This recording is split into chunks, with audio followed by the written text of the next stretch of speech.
Aquí para que podamos seguir estudiando esta serie de 9 marcas de una iglesia saludable.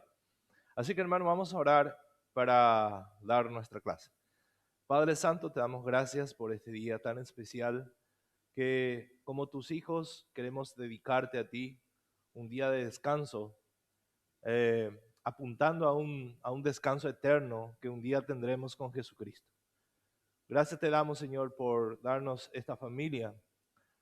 Gracias por pertenecer a tu familia, a la familia de Dios, cada uno de nosotros. Gracias por nuestro Señor Jesucristo que nos ha justificado, nos ha salvado, nos ha convertido. Gracias, Señor, por eso estamos aquí reunidos para adorarte y para darte gracias por todo lo que tú eres y por todo lo que tú hiciste por nosotros. Ayúdanos, Señor, a comprender esta materia, esta verdad tan importante que es la conversión, para que podamos examinarnos a la luz de esta materia que vamos a estar estudiando, a la luz de tu palabra. Darnos un corazón humilde para reconocer, Señor, que somos pecadores, que necesitamos de un Salvador como nuestro Señor Jesucristo. Te damos gracias, Señor, por eso, en el nombre de Jesús. Amén. Amén. Amén, hermanos. Hoy vamos a continuar con nuestro estudio.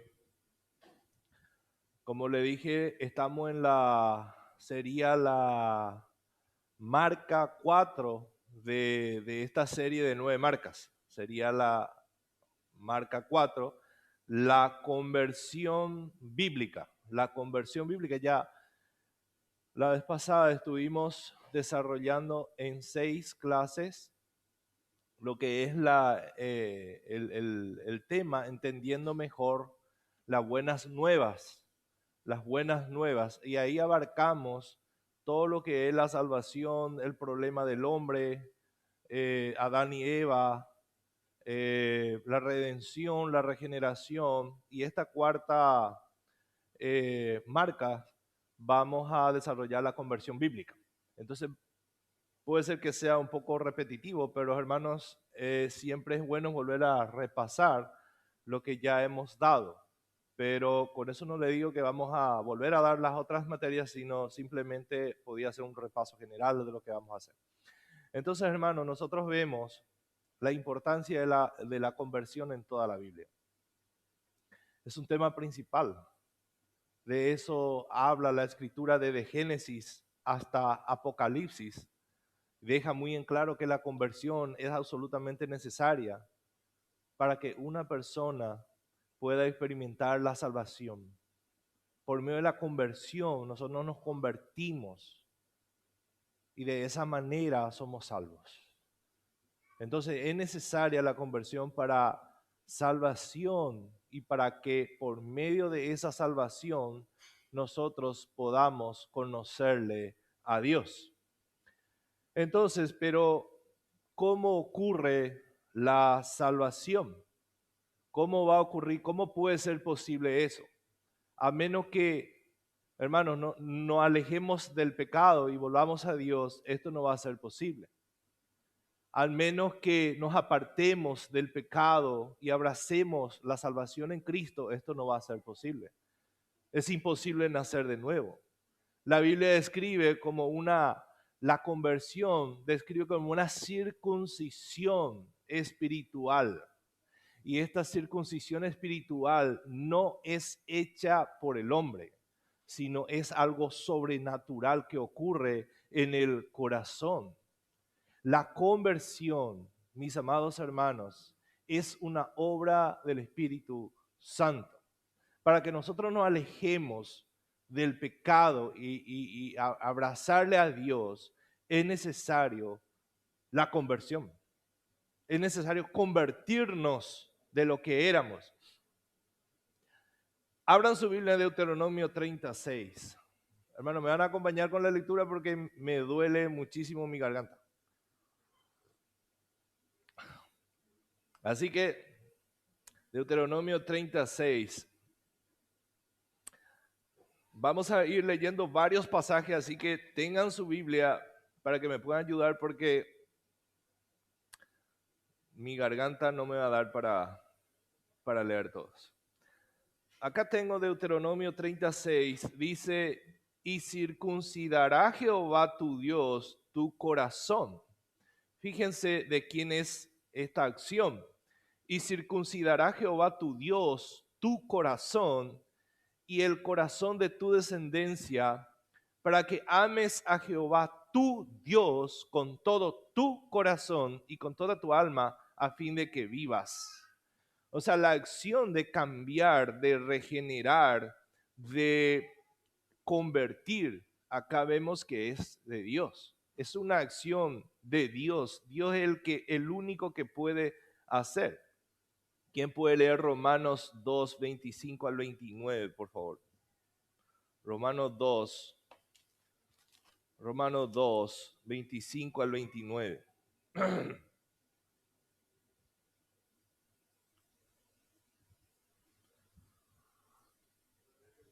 No te leo.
Clarísimo, hermanos. ¿De quién es la circuncisión? O sea, ¿cómo ocurre? No es una circuncisión física como creían los judíos, que con eso ellos ya aseguraban el cielo. El Señor le dice, no, si un gentil obedece, que alguien que no es circuncidado, un gentil que no es judío, obedece la ley, un gentil salvo, es regenerado. Pero un judío que pone su confianza en la circuncisión física y no tiene la circuncisión del corazón no es salvo. O sea, ¿quién es el verdadero judío? Dice aquí, sino, ¿qué es? Sino que es judío el que lo es en lo interior. Y esta obra, mis hermanos, si Dios no hace esta obra en nosotros por medio del Espíritu Santo, no conoceremos.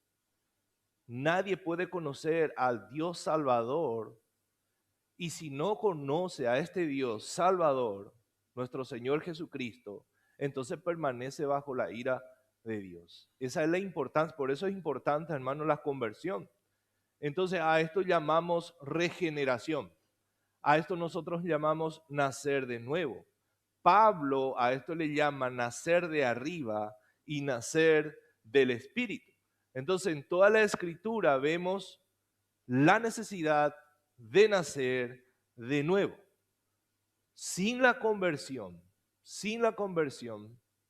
no podemos conocer a Dios como nuestro Señor y Salvador. No podemos experimentar el perdón de pecados. No podemos entrar al reino de Dios. Por eso es importante conocer, hermanos, lo que significa ser salvo, lo que significa la conversión, que nos hemos convertido de nuestra vieja vida y ahora vivimos en novedad de vida. Entonces, ¿por qué es necesaria la conversión?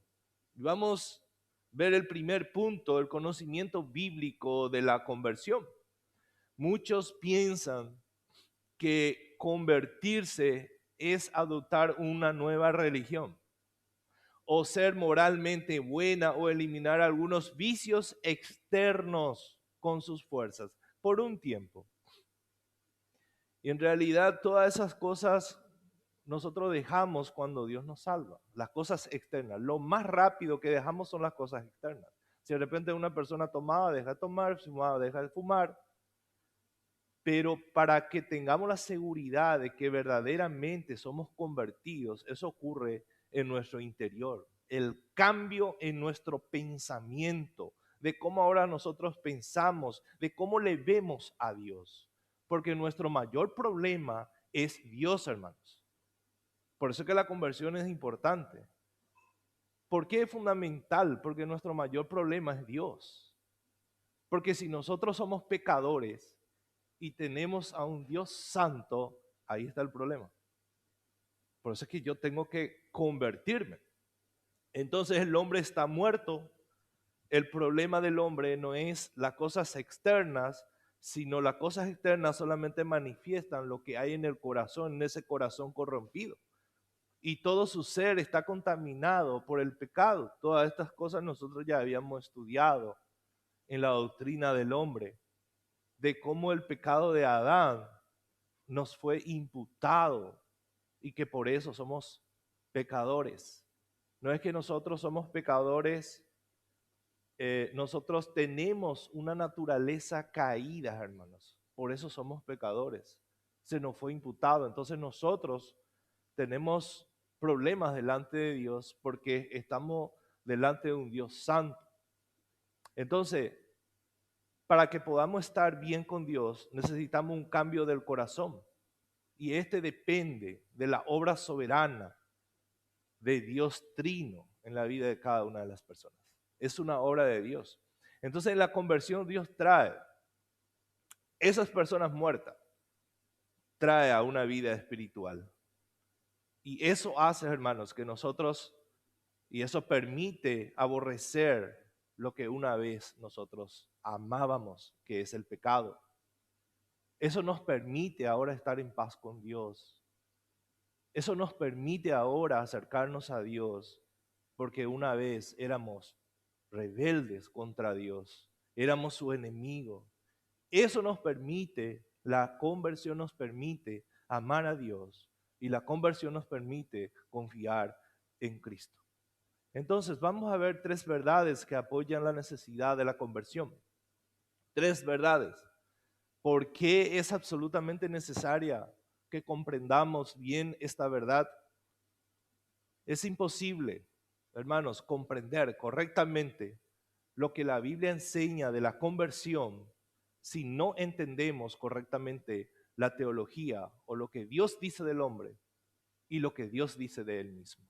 Por eso es importante, por eso todas esas clases que estuvimos dando, es importante que podamos volver a estudiar, a escuchar, porque necesitamos comprender correctamente quién es Dios.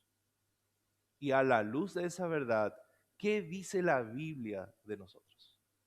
¿Quién somos nosotros? ¿Por qué el hombre? ¿Cuál es el mayor problema del hombre? ¿Por qué es tan importante el Evangelio? ¿Por qué es tan importante la conversión? ¿Por qué es tan importante la obra de Jesucristo en la cruz? Porque si no, no le vamos a dar valor, hermanos.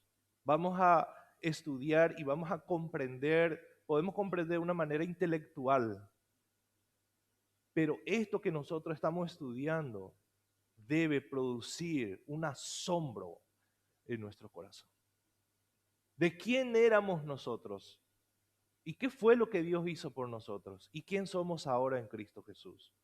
Como le dije, la primera verdad que apoya la necesidad de la conversión es el problema del hombre. Esto nosotros ya habíamos estudiado a profundidad, pero vamos a volver a repasar.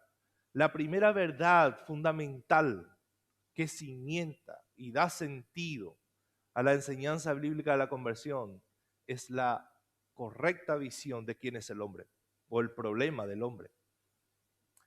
Nosotros habíamos dicho que fuimos creados a imagen y semejanza de Dios. Fuimos creados como portadores de la imagen de Dios. Y eso, hermanos, le da una posición, un estatus, un valor en la creación a cada uno de nosotros.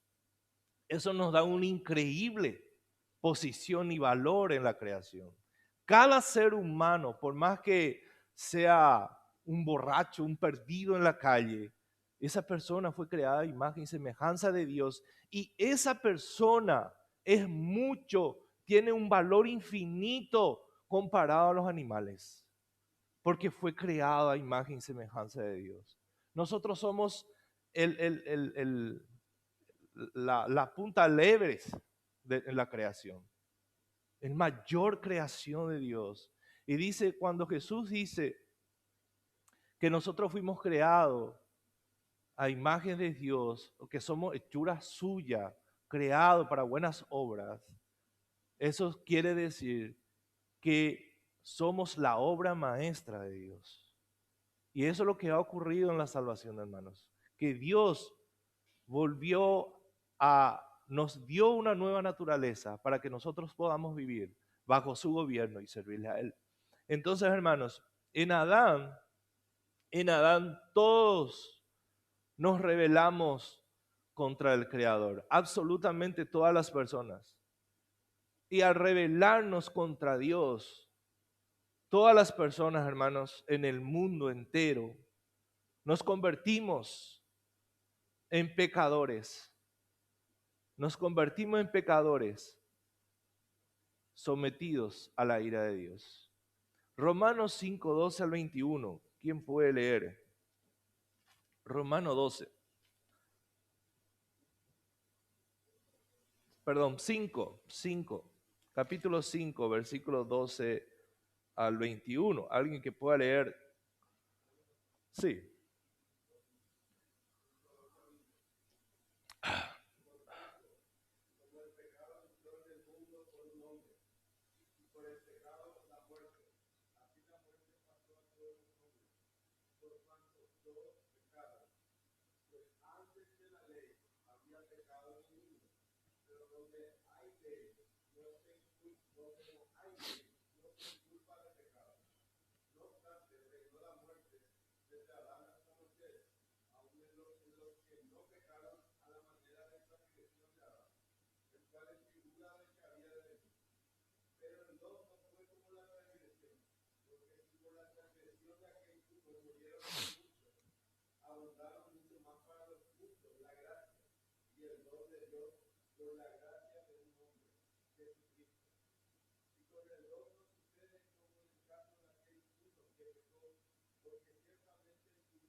Amén.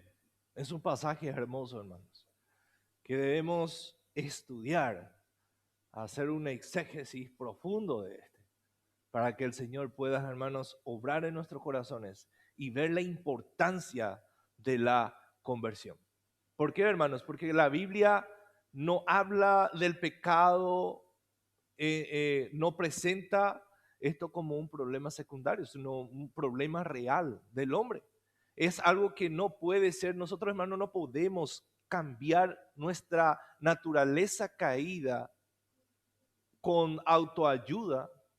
Esto no se puede conseguir con más educación. Esto no se puede comprar haciendo resoluciones personales de convertirse en una mejor persona. Esto no se consigue cambiando la religión, no, mis hermanos. Según la Escritura, el pecado es un problema universal del cual ninguna persona puede escapar. Nadie puede escapar por esfuerzo humano. Adán, como está describiendo aquí el pasaje, el pecado de Adán se nos imputó a nosotros. Todos somos pecadores. Adán falló como nuestro representante, como nuestra cabeza federal. Él falló.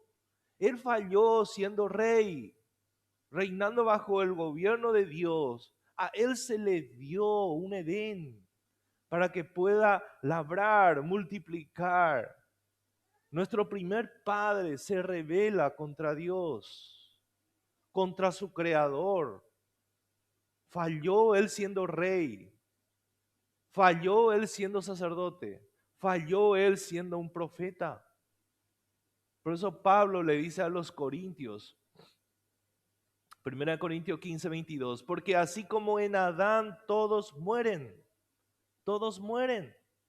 la muerte física, la muerte espiritual y la muerte eterna.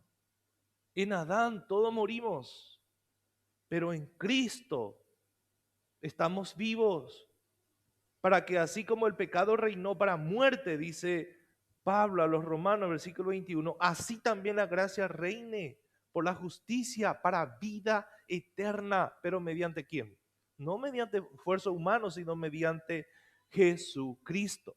Entonces, por causa de Adán, también nos constituimos en pecadores por naturaleza y por acción. Entonces somos doblemente culpables delante de Dios, por imputación y por transgresión. Porque en Adán, el pecado de Adán se nos imputó a nosotros, pero en acción nosotros somos transgresores de la ley de Dios. ¿Se entiende, hermano? Entonces somos culpables por imputación y por transgresión. Transgredimos la ley. Eso es lo que dice Efesios 2:1, que estábamos muertos en nuestros delitos y pecados. En Adán, y por nuestras propias decisiones, hermanos, ¿de qué le vamos a culpar todos a Adán? Claro que nosotros somos responsables. Porque aun cuando una persona siendo pecador que no le conoce a Cristo, el pecado no anula su razón ni su voluntad. La persona sabe perfectamente lo que tiene que hacer. Por eso nosotros predicamos el Evangelio. Apelamos a su conciencia, que el hombre es pecador y es culpable delante de Dios. Eso no anula su razón.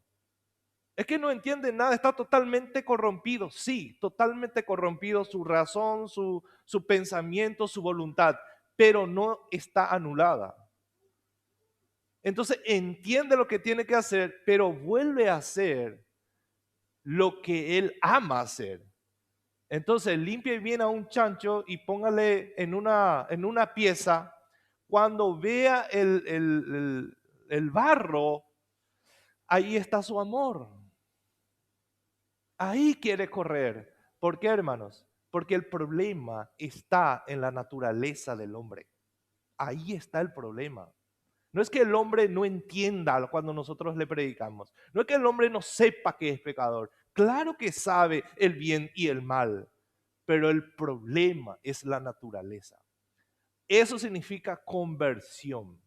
Nos convertimos de esa vieja naturaleza a una nueva naturaleza, donde ahora nos deleitamos en las cosas de Dios, porque tenemos esa nueva naturaleza. El hombre en su vieja naturaleza se deleita en el pecado.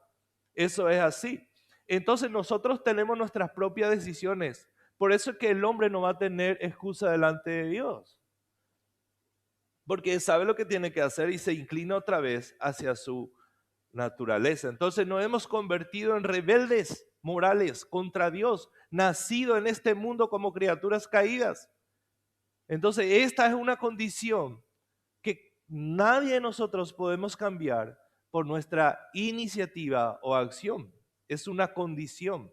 Hermanos, que no es que no podemos, no es que el hombre natural no puede cambiar, no quiere. Desafortunadamente no quiere volver a Dios, no quiere cambiar. Por eso es que necesitamos de la gracia soberana de Dios. Por eso, hermano, debemos amar y ser agradecido a Dios por esa gracia soberana. Escuchen bien lo que el versículo 20 dice de Romanos 5, lo que el hermano estuvo leyendo. Pero la ley se introdujo para que el pecado abundase, más cuando el pecado abundó, sobreabundó la gracia. O sea, no hay un pecado demasiado grande que Dios no pueda perdonar. No hay un pecado demasiado grande que Dios no pueda, que por causa de eso no nos puede redimir. ¿Se entiende, hermanos? Bueno, le voy a leer, quiero que presten atención lo que dijo Thomas Boston. Thomas Boston. Escuchen, hermanos, escuchen lo que voy a leer de Thomas Boston. Aquí había un edificio majestuoso, hablando de Adán y Eva. Aquí había un edificio majestuoso, esculpido como un hermoso palacio, pero ahora yace en cenizas. Parémonos a contemplar las ruinas y dejemos caer una lágrima. Esto es un lamento y será un lamento. ¿No podríamos llorar si viéramos nuestro país arruinado y convertido en un desierto por enemigo?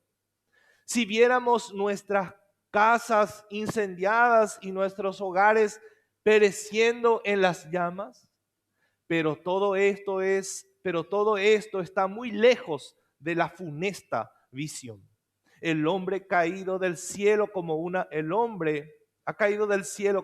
estrella. Feliz serás tú, oh hombre, quien fuera como tú. Ningún dolor o enfermedad pudo afectarte, ninguna muerte pudo acercarse a ti, ningún suspiro se oyó de ti, hasta que estos frutos amargos fueron arrancados del árbol prohibido. El cielo brillaba sobre ti y la tierra sonreía. Eras el compañero de los ángeles y la envidia de los demonios. Pero cuán bajo está ahora el que fue creado por el dominio y hecho Señor del mundo. La corona ha caído de nuestra cabeza. Ay de nosotros que hemos pecado. Esto describe, hermanos, la miseria del hombre. Yo creo que Thomas Boston encontró las palabras exactas para describir la miseria en que ha caído el hombre. Por eso, hermano, esto es importante para que podamos valorar la obra de Cristo en nuestros corazones. En nuestra corrección, no solo nos deleitamos en nuestro pecado y voluntariamente, hermanos, voluntariamente nosotros nos oponemos al gobierno de Dios sobre nosotros. Y esta acción de nosotros evidencia, hermanos, de que somos pecadores y que necesitamos un Salvador. Romanos 8:7 dice, pues la naturaleza pecaminosa es enemiga de Dios siempre, en NTV. Pues la naturaleza pecaminosa es enemiga de Dios siempre. Nunca obedeció las leyes de Dios y jamás lo hará. Versículo 8. Por eso, los que todavía viven bajo el dominio de la naturaleza pecaminosa nunca puede agradar a Dios. Y como resultado, si no podemos agradar a Dios, hermanos, entonces permanecemos bajo el juicio y la ira de Dios. ¿Se dan cuenta la necesidad que tenemos de la conversión? Sin Cristo, hermanos, el estado del hombre ante este juez santo del universo es de condenación y de culpa. Sin Cristo. Sin Cristo. Miremos a nuestros parientes así, hermanos. Que nosotros sabemos que no son convertidos. Son culpables delante de Dios. Y un día estarán parados ante ese juez santo. Ese es el mayor problema del hombre. Dios es el mayor problema del hombre. Porque tenemos un Dios justo, un Dios santo, un Dios perfecto. Y para que podamos, hermanos, estar en su presencia, necesitamos la justicia perfecta de Cristo. Eso es lo que Romanos 5 dice. Habla de esta justicia que nos fue imputada por Cristo, así como Adán nos imputó todo el pecado, su naturaleza. De la misma manera, Cristo, el segundo Adán, nuestro segundo representante, nuestra segunda cabeza federal, nos imputa su perfecta justicia para que podamos ser justos delante de Dios. ¿Cuál es la condición del hombre delante de Dios ahora mismo, hermanos? De un creyente. Santo, justo, perfecto. Por más que no cueste creer eso, hermano. Yo soy justo. Sí, tú eres justo. Si crees en Jesucristo, eres justo. Si crees en Jesucristo. Esa es tu condición. Y vas a seguir pecando. Ahí Santi dijo amén. Ezequiel 18:20 dice la persona, le voy a leer en NTV porque me pareció una versión muy buena. La persona que peque es la que morirá. La persona que peque es la que morirá. El hijo no será castigado por los pecados del padre, ni el padre será castigado por los pecados del hijo. Los justos serán recompensados por su propia conducta recta y las personas perversas estarán castigadas por su propia perversidad. Clarísimo. O sea, cada uno, lo que quiere decir que cada uno de nosotros daremos cuenta a Dios. Cada uno de nosotros. Mi hijo no dará cuenta por mí, ni yo daré cuenta por mi hijo. Sino mi hijo necesita ser regenerado. Cada uno de nosotros, hermanos. Entonces, lo que el hombre necesita, en primer lugar, es un Salvador. Es un Salvador que pueda pagar por nuestros pecados ante Dios. ¿Y qué debe hacer este Salvador? ¿Por qué es Salvador? Porque tiene que satisfacer la justicia perfecta de Dios. O sea, lo que Dios exige del hombre. ¿Qué exige Dios de nosotros, hermanos? Perfección. Nosotros somos salvos por gracia, pero ¿quién hizo la obra? ¿Quién cumplió ese pacto que Adán no pudo cumplir? Cristo. De ese árbol no comerás. ¿Quién cumplió ese pacto de obra, hermanos? Es Cristo. Cristo fue el que obedeció perfectamente la ley de una manera positiva en nosotros, por nosotros.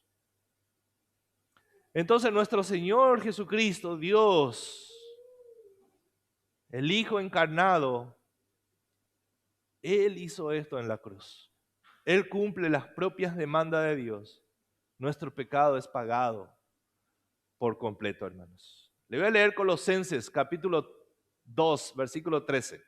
Colosenses 2, 13, NTV, versión NTV. Ustedes estaban muertos a causa de sus pecados y porque aún no les habían quitado la naturaleza pecaminosa. Entonces Dios le dio vida con Cristo al perdonar todos nuestros pecados. Él anuló el acta con los cargos que habían contra nosotros y la eliminó clavándola en la cruz. De esa manera desarmó a los gobernantes y a las autoridades espirituales, lo avergonzó públicamente con su victoria sobre ellos en la cruz. ¡Wow! ¡Qué tremendo, hermanos! Aplastó la cabeza de Satanás. Se cumple la promesa de Génesis 3:15. Dios estaba aplastando la cabeza de Satanás, nuestro mayor enemigo, así como Goliat fue el gran enemigo de Israel. Y vino uno, David, le venció a ese enemigo gigante de Israel. Y cuando le decapitó, también es una imagen de lo que Cristo iba a hacer con Satanás. Ese gigante del creyente, de cada uno de nosotros, que es el pecado, Satanás, fue aplastado, hermanos. Ahora nosotros fuimos libertados de la esclavitud del pecado. La persona cree que están libres, que son libres y que puede hacer lo que quiere y que nosotros somos esclavos. No, hermano, nosotros somos los verdaderos libres. El hombre natural, el hombre pecador es libre, pero en su celda de pecado. Un preso en su celda puede saltar, puede correr, pero siempre dentro de su celda. No está libre. Él puede decir, no, pero yo soy libre. Sí, pero eres esclavo del pecado. Pero el creyente es esclavo de Cristo y es por amor.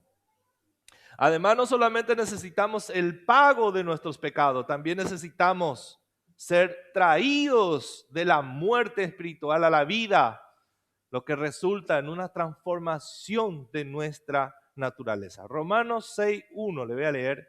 Romanos 6.1. ¿Qué pues diremos? ¿Perseveraremos en el pecado para que la gracia abunde? Justamente lo que Pablo estaba diciendo en el capítulo 5:20. Como la gracia sobreabundó, entonces pecamos bien para que la gracia sobreabunde. No, dice Pablo. No, él ya se anticipa a eso. Entonces dice, ¿qué pues diremos? ¿Perseveraremos en el pecado para que la gracia abunde? En ninguna manera, en ninguna manera. Por lo que hemos muerto al pecado, ¿cómo viviremos aún en él?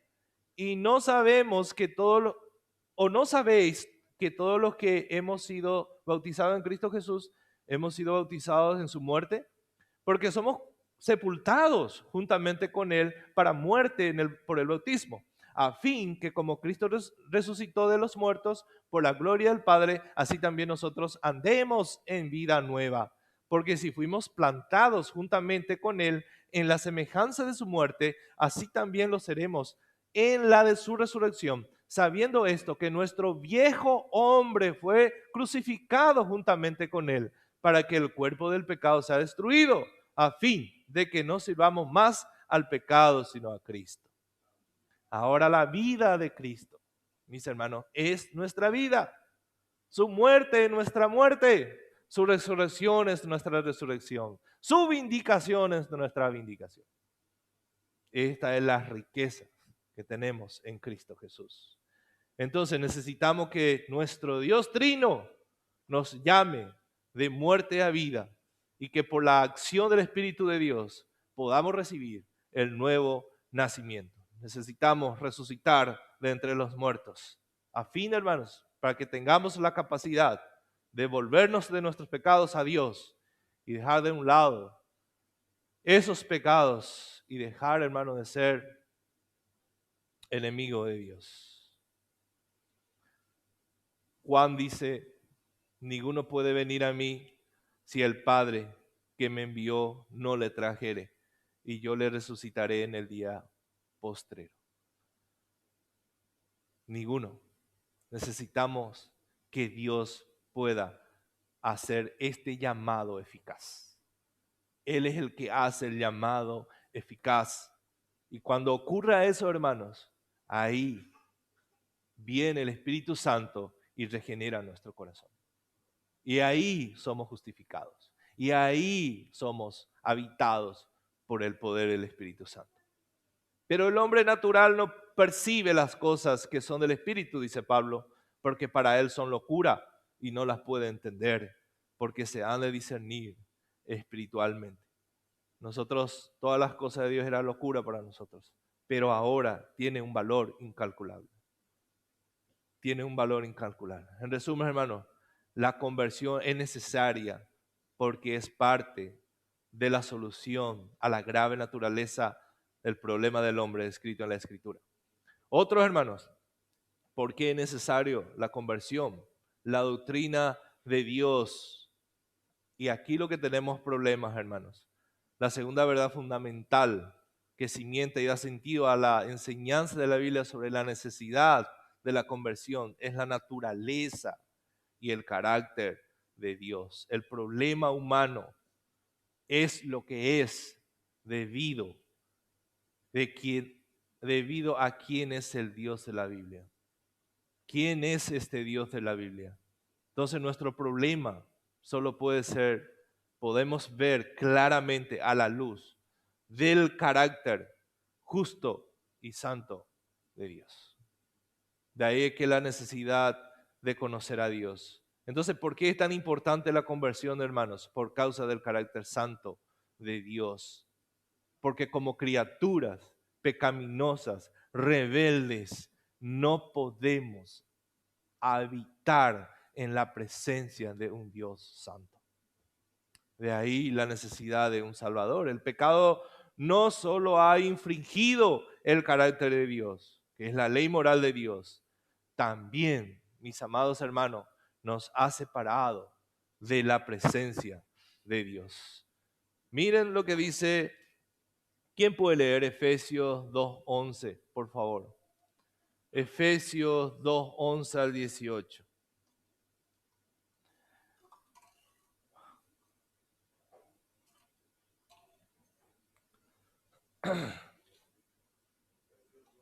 Sí, Efesios 2:11 al 18. ¿Quién puede leer? Con voz de trompeta.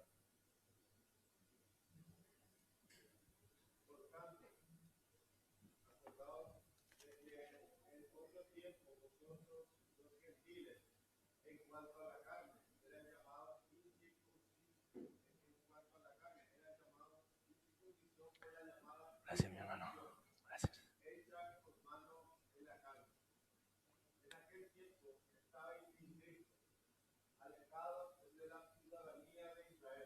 Mm.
Fíjense, hermanos, tanto judíos como gentiles estaban separados de Dios por causa de sus pecados.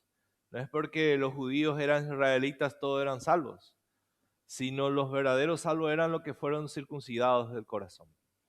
Entonces, esos dos pueblos que estaban separados, que los judíos creían que todos los gentiles se iban a ir al infierno, Dios le está diciendo, no, de esos dos pueblos Dios hizo uno, por la obra de Cristo. Nosotros estábamos separados, lejos de Dios, hermanos.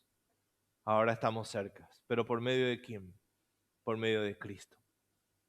Por medio de nuestro Señor Jesucristo. Entonces nosotros, quienes fuimos creados para conocer a Dios y vivir ante Él como sus vicerregentes, como gobernadores, como reyes, deberíamos reinar sobre la creación. El hombre fue creado para reinar sobre la creación. Ahora el hombre estaba lejos de Dios y bajo la ira de Dios. Esa era nuestra condición, hermanos, cada uno de nosotros. Estábamos lejos de Dios. No podíamos nosotros entrar en la presencia de Dios. O si entrábamos, no éramos de Dios. Nos acercábamos como criatura tal vez, pero no como hijo.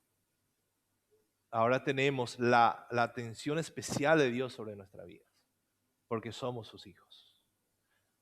Cada ser humano, cuando nosotros vemos, hermanos, que hacen cosas buenas, el arte, por ejemplo, ¿cuántas veces nos maravillamos vean Dubái, de las arquitecturas, de los edificios que tienen rascacielos? Hermano, uno se dice, wow, ¿y cómo hicieron esto? ¿Quién tuvo la mente tan brillante para hacer esto? Y no son creyentes. Alguien dibuja lindo, wow, ¿y quién le dio la capacidad? Otro toca guitarra, otros instrumentos, y uno se pregunta, ¿y cómo estos impíos tienen todo esto? Es la gracia de Dios en ellos, es la imagen de Dios. Dios le ha dado la capacidad. Ahora, ¿le glorifican a Dios con esa capacidad que tienen? Claro que no, hermanos.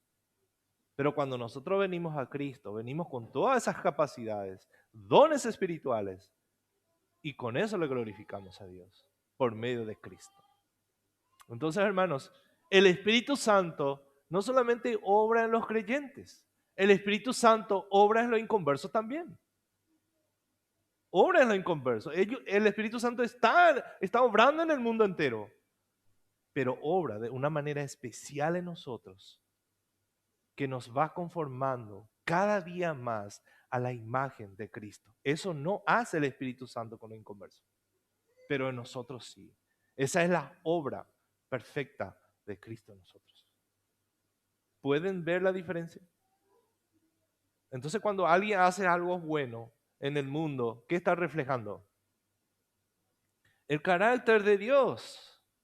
Pero cuando hace algo malo, ¿qué refleja? Su propia naturaleza caída. Entonces, todo lo bueno pertenece a Dios, aún lo que hacen los inconversos. Cuando nosotros vemos ayudando esos, hay un modelo que le ayuda a todos los niños, pero para ganar plata. Pero aún cuando hace esas cosas buenas, o los autores hacen cosas buenas, rescatan niños de África y eh, traen a los huérfanos para cuidarles. Esa es una manifestación del carácter de Dios en ellos, de la imagen de Dios en ellos. Pero cuando hacen los malos, ese sí es de ellos, no de Dios. ¿Entienden, hermanos? ¿Entienden la diferencia? Que el Espíritu Santo obra, pero obra ¿de qué manera obra en nosotros de una manera especial, hermanos? ¿Qué está haciendo el Espíritu Santo en nosotros? Que no hace en lo inconverso. Exactamente, nos va regenerando, nos va cambiando, está actuando, así como dice que empezó la obra de nosotros, la irá perfeccionando, esa obra del Espíritu Santo. Eso solamente hacen los creyentes de una manera especial, pero no en los inconversos. No en los inconversos, hermanos. En los inconversos sí da la gracia común y está obrando también por medio de ellos. Por ejemplo, cuando un presidente hace cosas buenas, ¿en qué ayuda eso?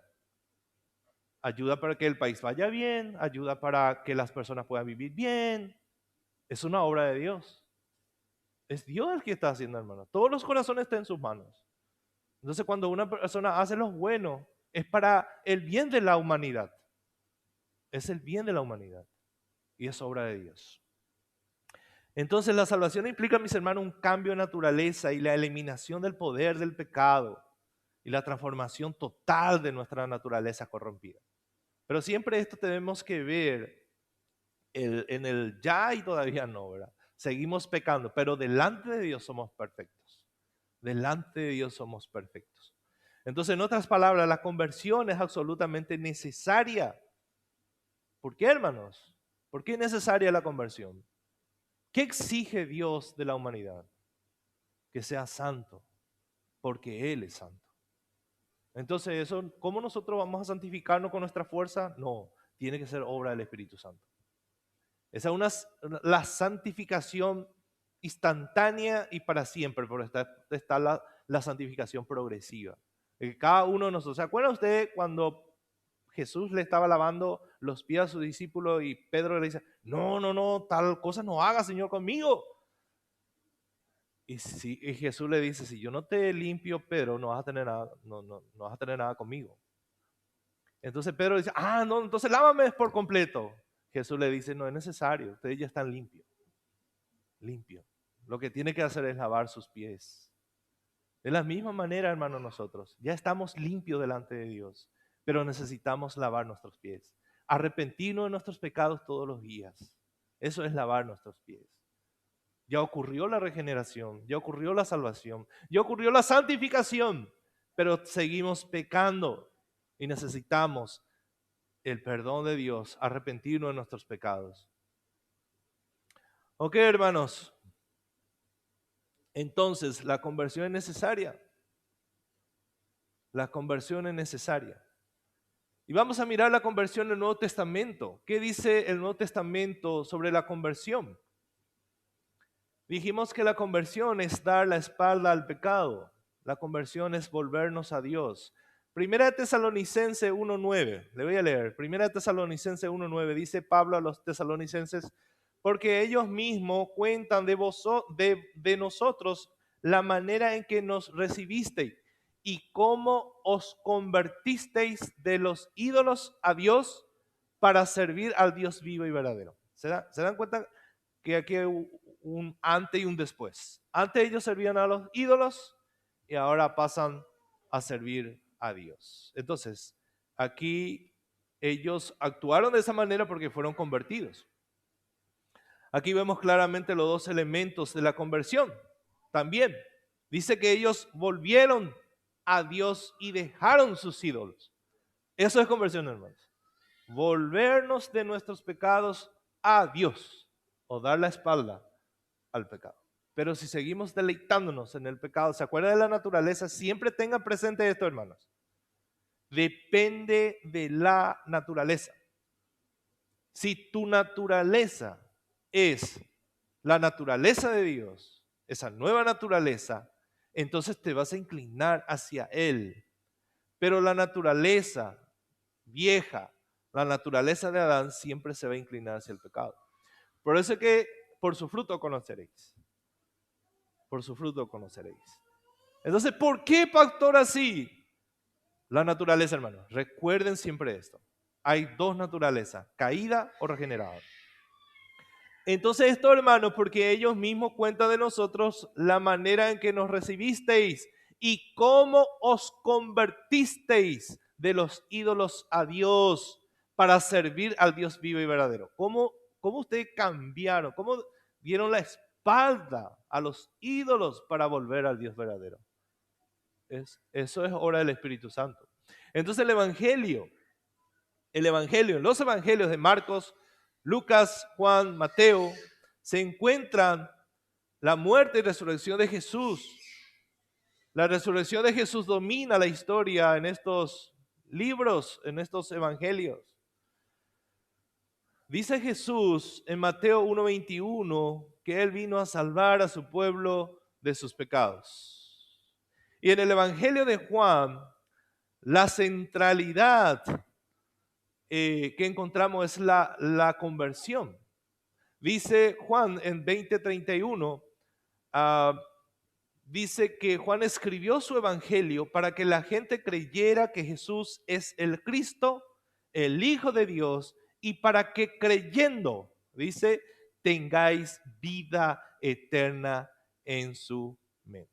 ¿Y saben cuántas veces Juan escribe estas palabras creer en su evangelio? 98 veces, hermanos. 98 veces. ¿Qué nos dice eso?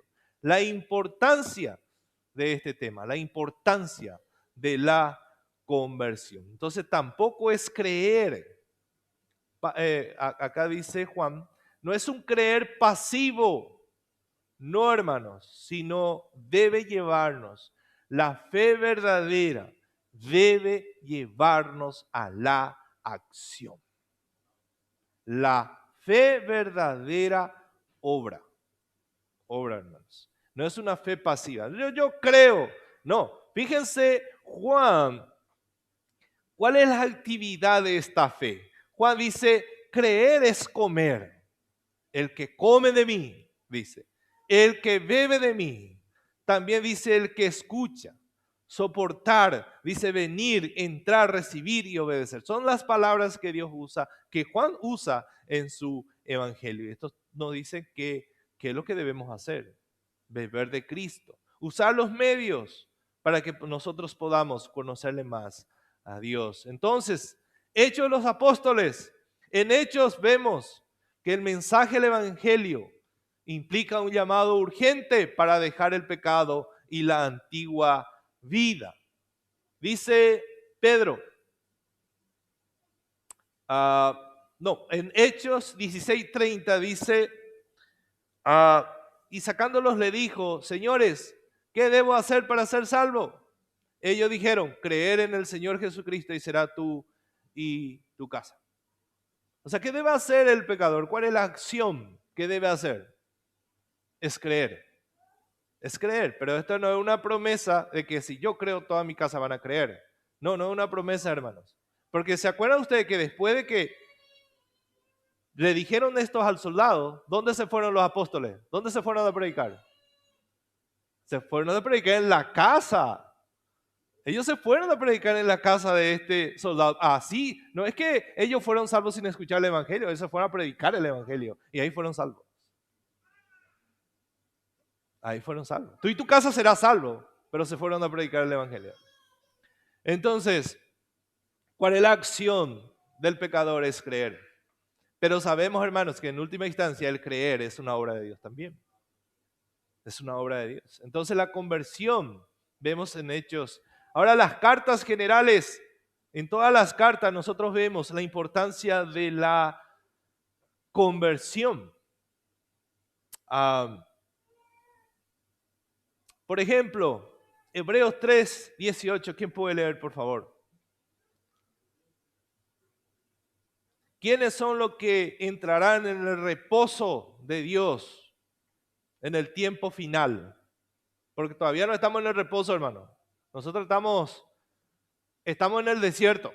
Todavía no estamos llegando en ese lugar. Pero ya es seguro, pero todavía no. ¿Quiénes son los que entrarán en el reposo final? Sí.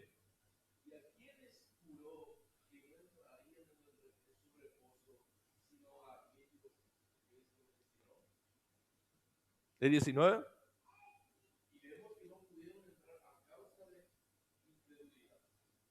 A causa de la incredulidad. Porque, ¿qué significa incredulidad? No creer. No creer. Entonces, ¿quiénes son los que entran? Los que creen. Los que depositaron su fe en Jesús. Y esta fe tiene obra. Así también la fe, si no tiene obra, es muerta en sí misma. Como dice Spurgeon, compartí la de pasar en el grupo, Spurgeon dice una experiencia que tuvo en Francia, en Londres. Mientras caminaba en Londres, un hombre ebrio se le acercó y apoyándose en un poste de luz le dijo: oiga, señor Spurgeon, yo soy uno de sus convertidos. A lo que Spurgeon contestó: tal vez eres uno de los míos, pero con seguridad no eres uno de los del Señor. Porque, ¿qué es la conversión, hermanos? Es un cambio de vida. Es un cambio de vida. Igualmente Pedro, ¿qué nos enseña? Que la salvación es por fe. La salvación es por fe. ¿Quién puede leer 1 de Pedro 1:5? Otro puede buscar 1 de Juan 5:13. 1 de Pedro 1:5, 1 de Juan 5:13. El que encuentra 1 de Pedro 1:5 ya puede leer.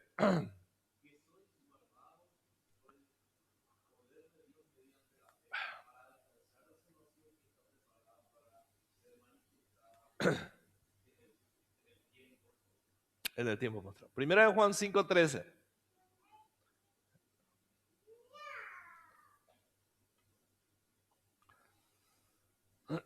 ¿Qué nos enseña Juan sobre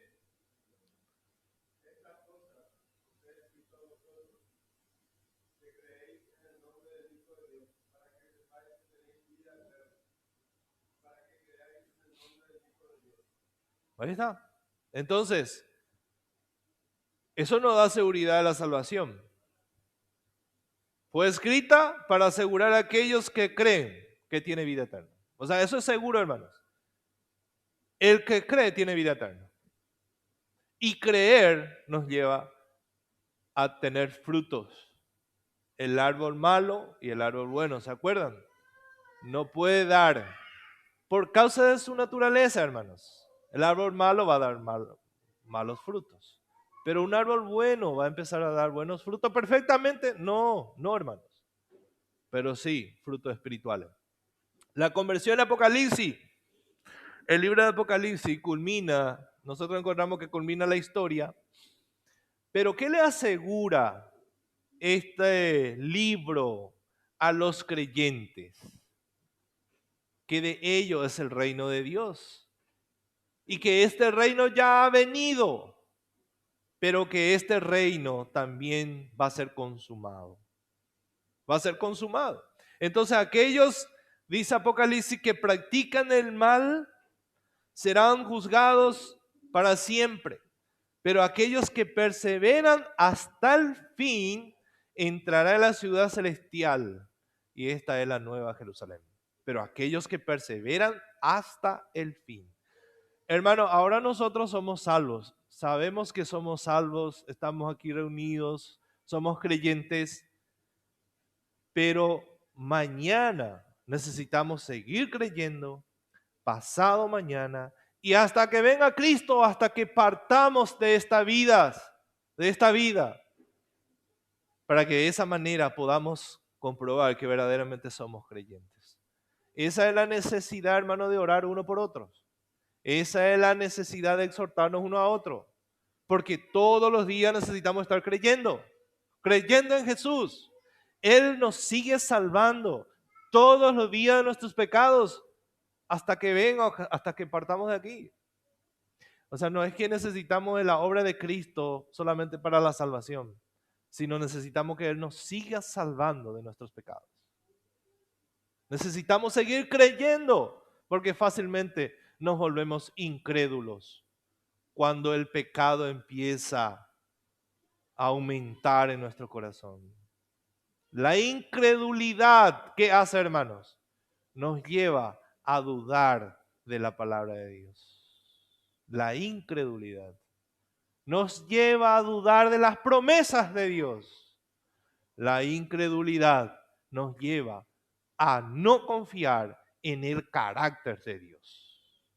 Por eso es que en la aflicción muchas veces nos desesperamos, tenemos aflicciones, parece que no hay esperanza, pero si creemos que Dios es soberano y necesitamos muchas veces que alguien nos recuerde eso. Necesitamos, porque cuando viene la aflicción y los problemas, se nos nubla y nos vemos más allá de nuestros problemas. Así que, hermanos, aquellos que practican el mal serán juzgados para siempre, pero aquellos que perseveran hasta el fin entrarán en la ciudad celestial. Aquellos que entrarán en esta ciudad son aquellos que se arrepienten, aquellos que creen en Jesús. Y quiero terminar con esta preciosa declaración de John Stott. Presten atención, le voy a leer. Presten atención. John Stott dice: pensemos en nuestras vidas en 2 volúmenes. Me parece útil pensar en estos términos. Nuestra biografía está escrita en 2 volúmenes. El volumen 1 es la historia del viejo hombre, del viejo yo, de mi antes de mi conversión. Volumen 1, ¿verdad? Y el volumen 2, el segundo volumen, es la historia del hombre nuevo, de mi nuevo yo, después de ser una nueva creación en Cristo. El volumen 1 de mi biografía terminó con la muerte judicial del viejo yo. Yo era un pecador, merecía morir y morí. Recibí mi merecido en mi sustituto, con el que he llegado a ser uno. El segundo volumen de mi biografía se abrió con mi resurrección. Mi vieja vida ha terminado. Una nueva vida para Dios ha comenzado. Oremos, hermanos. Padre, nos damos gracias por tu bendita palabra y por mostrarnos cuán importante es la conversión. Gracias, Señor, por tu palabra, y ayúdanos a seguir creyendo en Jesús, a poner toda nuestra confianza en su obra perfecta en la cruz a nuestro favor. Que cada hermano de esta iglesia, que cada hermano de la iglesia, de los pastores hermanos, puedan permanecer en ti, puedan seguir creyendo en ti, y todos juntos, Señor, podamos glorificar tu nombre. Ayuda a tu iglesia, líbranos de la incredulidad y ayúdanos a confiar en Cristo todo el tiempo, Señor. Te lo pedimos en el nombre de Jesús. Amén. Amén. Amén, hermanos.